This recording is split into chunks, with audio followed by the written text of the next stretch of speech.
It is said that the best way to predict the future is to create it.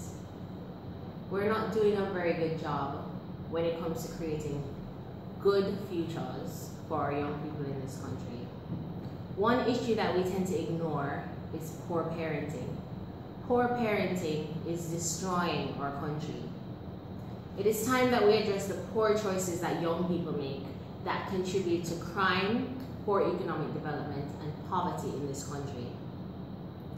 I believe that young people are exposed to sex far too early, either because of the sexually explicit and violent lyrics in dancehall music, or because of the environment that they're raised in. People don't watch what they usually say around these young people, and so they absorb these messages and they go back to school and they take those things to school without properly understanding it. Sex is glamorized, so it is something that they would rather engage in rather than studying or playing sports. Sex is something that they aim to do because of how popular it is made by dancehall music and adults who are not very careful when they're around children. The result of this is usually catastrophic.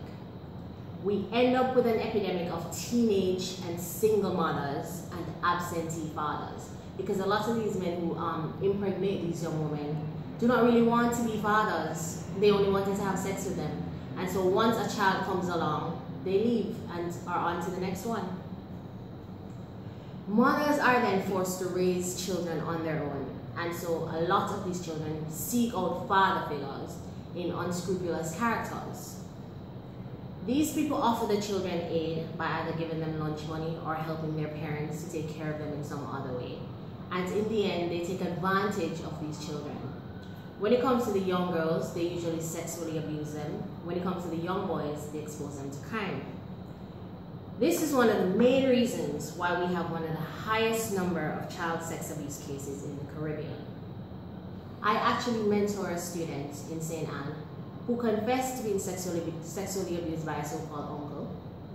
This gentleman would give her lunch money to go to school because her mother could not afford it, and of course she does not know who her father is. The gentleman eventually invited her to his house. She was 11 years old at the time, and he sexually abused her.